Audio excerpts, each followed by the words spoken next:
Thank you.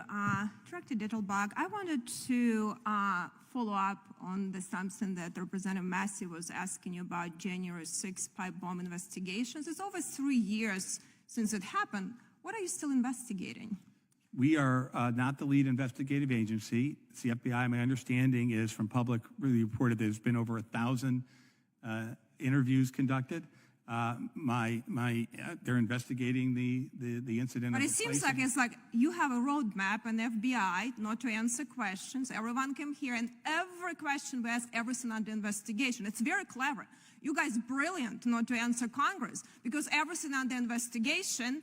And then when investigation ends, statute of limitation and over, no one gets punished and you continue with this. And this has happened all the time. It seems like your agency should do better than that, investigate something over 3 years. It seems like you should get to some conclusion. But my question is related to these changes under your rule and definition, what is engage in business rule. Do you think criminals that want to do something criminal are going to read your 500 pages of definitions? Are they going to read your 500 pages of definition explanations? I think that, I don't know who will read it, but I think that criminals will be doing that. I think that it will also encourage, as I said at the beginning, hopefully increase compliance with the law among people who so perhaps... You understand that criminals are not going to be reading this, okay? But what is it going to do to law-abiding citizens like Bryan Malinowski that potentially was just doing, selling these guns, and I don't know the whole circumstances, but he's dead because he was not probably realizing what you were doing in changes of this rule. So my question is for you is going to be, do you understand how dangerous your definitions have become? Respectfully, our definitions are based upon the law that Congress passed, and it is based upon our observation and experience in the field. Interpretation. So let's just go to your definitions. As a normal American, I understand your definition. Implementation.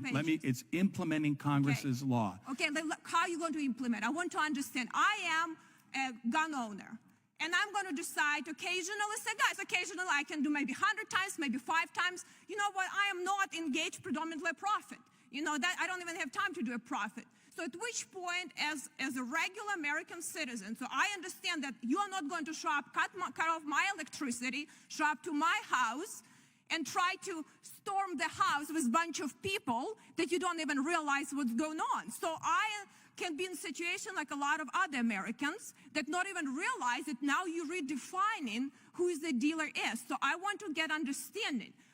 Summarize me understanding how I can explain to my constituent what it means now and how I am predominantly earn a profit in this. What is really definition of that? The statute that Congress passed says that if you're engaged in the business of dealing firearms, quote, predominantly for profit, right, that requires a license. There are some exceptions then that Congress has passed, and respectfully, people may not read the statutes either. They should, though, if they're selling firearms. These aren't possessors. These are people who are reselling firearms repetitively for profit.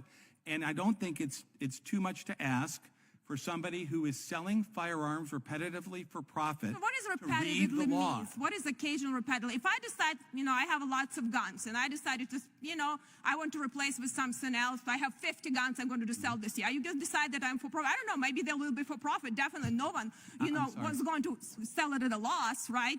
And with your rules, probably prices are keep increasing. So I'm going to become a dealer now? I have to be registered in that? Again, I've tried to explain, and I'll continue I'm trying to explain. So what do you do? What is really going to be now your new definitions? Because it's so broad. It's not a new definition. It implements Congress's definition. Congress changed the definition. Yes, and you put 500 pages of explanation. So can you summarize that normally plain language an American can understand? I believe that our positions they're not secret. They're in court. But explain they're filed. Without reading 500 pages that are confusing. The rule seeks by providing practical conduct-based things that could, for instance, one of the things that can result in people, depending on all the circumstances, is You take credit cards for payment. That could be one of the signs that somebody's in business. You read one of the things that might be on the other side. App and then I sell a gun and take a credit card and potentially a little big dealer. One of the things that might be on the other side is if you're occasionally dealing or gifting to family members. Right? We try to say things on both sides. My time has expired, but I'll tell you, you put American lives in danger and your ATF life agent in danger by doing this, because you're doing gun control. It is a very clever way to make everyone in dealer have a zero tolerance and exercise gun control and Second Amendment rights. But you put your people in danger and American people. I yield back.